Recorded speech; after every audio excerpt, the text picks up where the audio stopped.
Hi, I'm Nathan Carter, a 32-year-old IT technician, and I work for a software company. While I might seem like the tech guy fixing printers, my true passion is motorsports, specifically drifting. I joined this company around 8 months ago, mainly dealing with system management and IT troubleshooting. The work is fine, but my coworkers don't really notice me. I eat lunch alone on the rooftop most days, and everyone in the office has pretty much labeled me as the quiet guy. Everything changed in May when the department head got promoted, and we got a new boss, Rebecca Stone Star. She was hired for her leadership skills, not her tech background, and right away the entire office was buzzing about her. Rebecca, a strong, confident leader, is 5 years younger than me and knows how to command attention. Of course, I noticed her too, who wouldn't?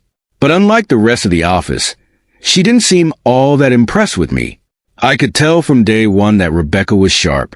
She started observing us, figuring out who did what and how.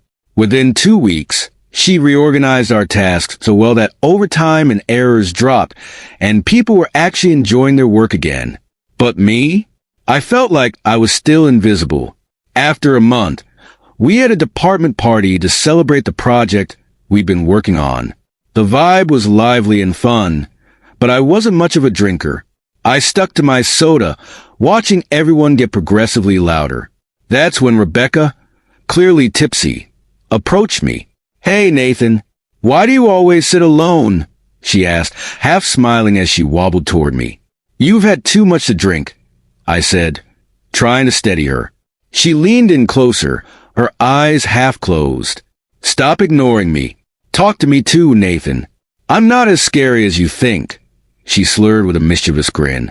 Things escalated when her high heel flew off and she burst into giggles. She kept poking fun at me, saying I underestimated her and that I didn't give her enough credit. As the night went on, Rebecca became even more clingy, and when her friend Lily, another colleague, came over to help, she teased that I'd become Rebecca's new favorite. I laughed it off, but something about that moment stuck with me. The next day, Rebecca apologized profusely, clearly embarrassed by her drunken behavior. "I didn't mean to bother you, Nathan. I don't remember much, but I hope I didn't make you uncomfortable." I brushed it off with a joke, and she seemed genuinely relieved. But as weeks passed, something changed between us. She wasn't just the intimidating new boss anymore. I saw her differently. About a month later, during a lunch break, I went to my usual spot on the rooftop, but I wasn't alone. Emily, one of the new interns, was sitting there crying. Emily was a rising star in the department. Quick to learn, ambitious, but it looked like she was having a rough day. I couldn't just ignore her. "What's wrong?" I asked, sitting beside her. She confessed she'd made a mistake on a major security system project and felt completely lost. Nobody in the department had time to help her, and the deadline was fast approaching. I offered to help but made her promise to keep it a secret. That afternoon, I found the issue and fixed it quickly. When I handed the work back to her, she was stunned. "Already?" she gasped. I winked and reminded her, "Keep this between us."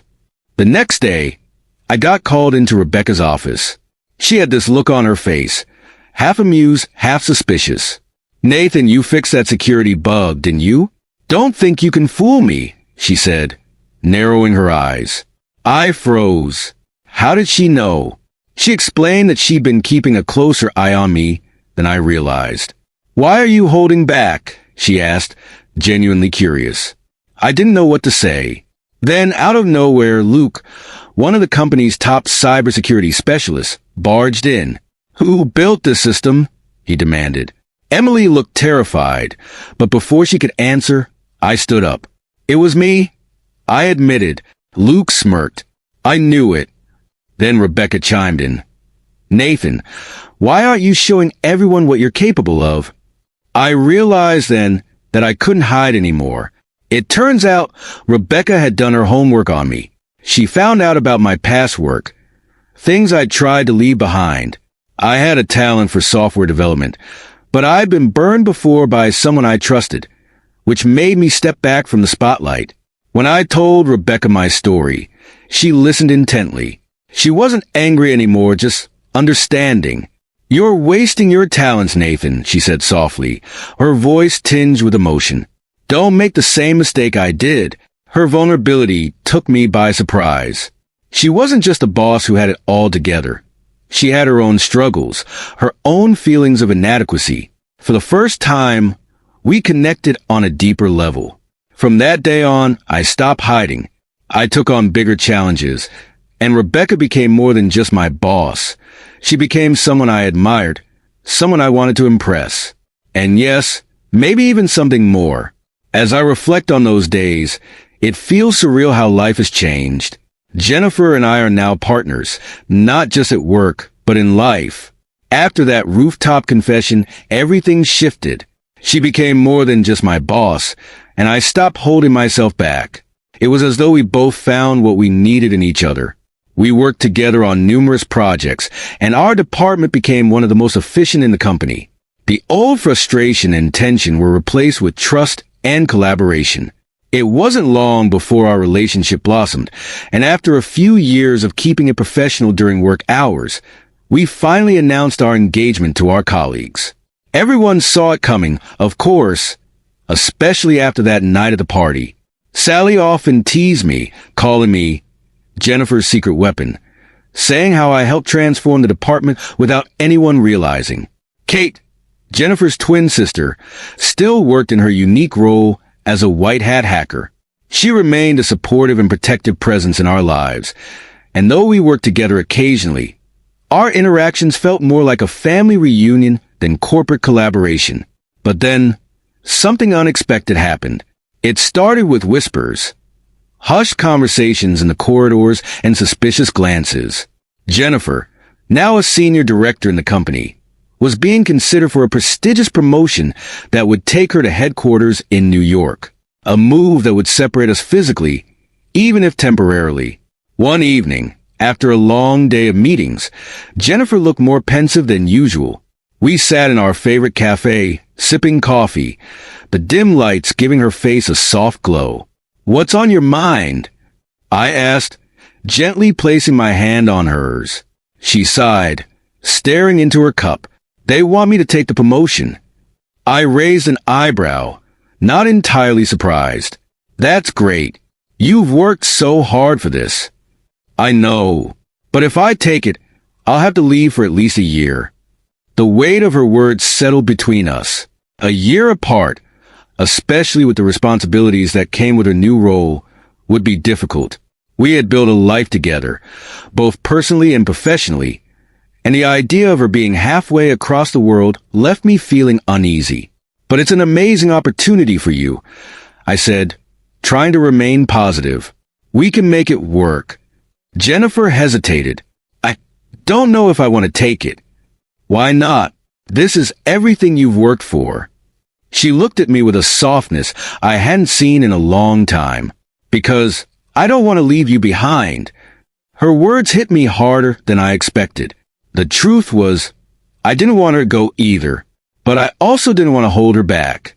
After all, she had been the one to push me to reach my potential. Now, it was my turn to support her in achieving hers. "You're not leaving me behind," I said softly. "You're following your dream. And if that dream takes you to New York, then that's where you need to be. We'll figure out the rest." Jennifer's eyes filled with tears, but she quickly blinked them away.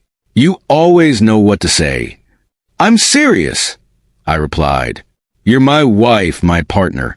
We'll find a way to make it work." For the first time in days, I saw her smile and it felt like a weight had been lifted. We spent the rest of the evening talking about the logistics, what our lives would look like during the separation, and how we'd handle the transition. A few weeks later, Jennifer accepted the promotion. The company arranged for her to move to New York by the end of the month, and I stayed behind, keeping our life here stable until we figured out the next steps. We promised to visit each other as often as possible, and technology made staying connected easier than ever. Still, the first night, I slept alone in our bed. I couldn't shake the feeling of emptiness. The house felt too quiet, too big without her presence. But I knew this was just the beginning of a new chapter for both of us. Despite the distance,